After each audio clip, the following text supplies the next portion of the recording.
Good morning everyone students. आज हम standard 5th का रिप वेट विंकल का पार्ट 2 पढ़ेंगे। ये बच्चों हमारा लास्ट चैप्टर है। फिर आगे हम उसकी एग्ज़ाम की प्रैक्टिस करेंगे, तो एग्ज़ाम की रिवीजन वर्कशीट आएगी और आपको एग्ज़ाम में 4 से लेके 10 चैप्टर तक आने वाले बच्चों। Okay, so let us start. आज के चैप्टर लास्ट चैप्टर का सॉल्यूशन देखते हैं। तो उसमें फर्स्ट है बच्चों के near the part of mountain. आज हम वो सॉल्यूशन शुरू करते हैं। तो उसका मतलब है बच्चों फुट हिल्स। दूसरा है विथ ग्रे हेयर। तो विथ ग्रे हेयर का मतलब है ग्रिजेल्ड। टू रब जेंटली मतलब धीरे धीरे रब करना, तो उसको बोलते हैं वो stroked. To be very surprised. To be very surprised का मतलब है कि एस्टोनिस्ड। फिर know to you to family. Known, known का मतलब है कोई ऐसे हमारे जान पहचान में हो, तो उसको बोलते हैं फैमिलियर। आगे देखते हैं ट्रू और फॉल्स कि Rip was kind to children. कि जो रीप है वो बच्चों के साथ वो बहुत ही एकदम दयालु था, तो वो सही है। Rip was a hard working man, तो वो गलत है कि वो एकदम लेजी मैन था, वो हार्ड वर्किंग नहीं था, वो मेहनतू नहीं था। The short old man the mountain was is constant company, तो वो गलत है, false. Rip help the old man on the mountains because he wanted to have a drink from the barrel, तो वो भी सेंटेंस गलत है। Rip was away for 20 years because he was asleep on the mountain, तो सही है वो sentence. The drink from the barrel made him fall asleep for 20 years, तो true. Nobody recognized Rip when he came back because he had reached the wrong village, तो वो sentence गलत है। आगे देखते हैं बच्चों कंप्लीट द फॉलोइंग सेंटेंस। तो उसमें है कि Rip's village was situated. Rip का जो गांव था वो कौन सी जगह पर था, तो वो उसका गांव था at the foothills to Catskill mountain. The children of the village loved him because, उस पर क्या आएगा ये कंप्लीट सेंटेंस के ही played with them, told them stories. वो बच्चे उसके साथ खेलते थे क्योंकि वो बच्चों को स्टोरी सुनाता था। And taught them runs to shoot marbles and fly kites, वो बच्चों के साथ काइट्स फ्लाई करता था और वो बच्चों के साथ खेलता था, दौड़ता था। Dash was is constant company, तो उसकी उसकी कॉन्स्टेंट मतलब उसके साथ जो लगातार रहती थी वो कंपनी कौन थी, तो वुल्फ एंड द डॉग।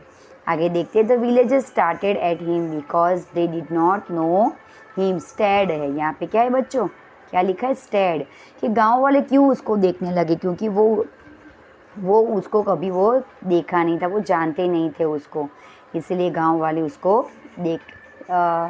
घूरते रहते थे। The old woman who recognise Rip was, old woman कौन थी जो वो रिप को पहचान गई, तो वो उसकी नेबर थी, he was his neighbour.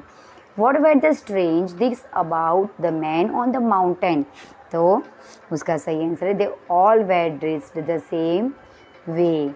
Right बच्चों, आगे देखते हैं what kind of a man was Rinkle Rip Van Winkle. Rip Van Winkle वो कैसा आदमी था, तो he was a kind neighbour, he was a good nature man, he love to play with the children, he was very lazy man. Pick out the name of the games mention in the story.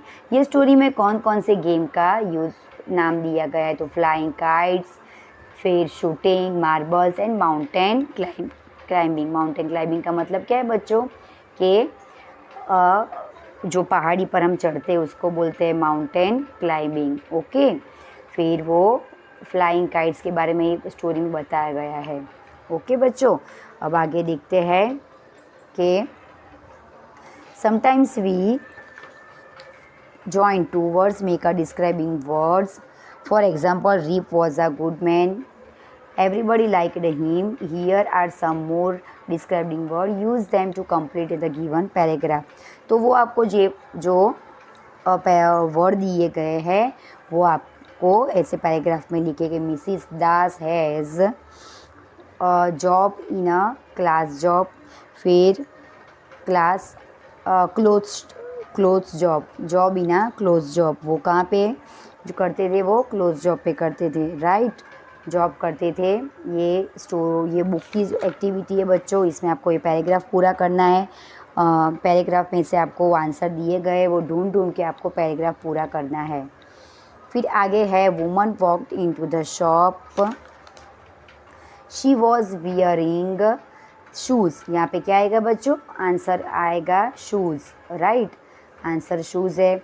A dog, और 4th number में क्या आएगा, dog was with her. I want to shirt for my dog. Please see shade for your dog, asked Mr. Das.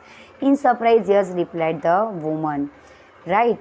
अब आगे हम देखते हैं इसका आंसर क्या है। तो फर्स्ट का आंसर है बच्चों पार्ट टाइम। क्या आएगा उसमें कि Mrs Das has a part time job in a cloth shop, कि मिसिस दास की वो पार्ट टाइम जॉब थी कपड़ों की दुकान में।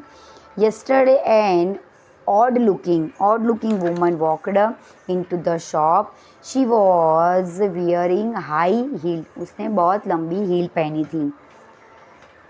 A sweet looking dog was with her. फिर आगे आता है I want a long sleeved. फिर उसमें आगे है Mrs Das opened mouth and well dressed. आगे देखते हैं what is common in the following group of word. तो ये नी, नाइफ, नो, नॉट और नो, इसमें साइलेंट वर्ड कौन सा है बच्चों, तो उसमें साइलेंट वर्ड है जी, इसमें साइलेंट वर्ड है के। आप देख सकते हो कि इसमें के लिखा है, लेकिन हम नी नहीं बोलते, क्या बोलते हैं, नी बोलते हैं। फिर नाइफ नहीं बोलते, नाइफ बोलते, तो इसमें के है वो उसका साइलेंट वर्ड है। बी वाला नेबर, डॉटर, फाइट और स्ट्रेट, तो उसमें जी एच वो साइलेंट वर्ड है। सी है उसमें एच साइलेंट वर्ड है। आगे देखते हैं ट्राई, मेक, मोर साइलेंट वर्ड, ऐसे आपको दूसरे वर्ड बनाने के हैं। तो उसमें है बच्चों कि ग्नेट, तो ग्नेट और ग्ने। फिर वैग, चॉक, तो टॉक और वॉक। फिर विसल, तो बस्टल और बजल। फिर in the blanks using previous वो क्वेश्चन है यहाँ पे बच्चों।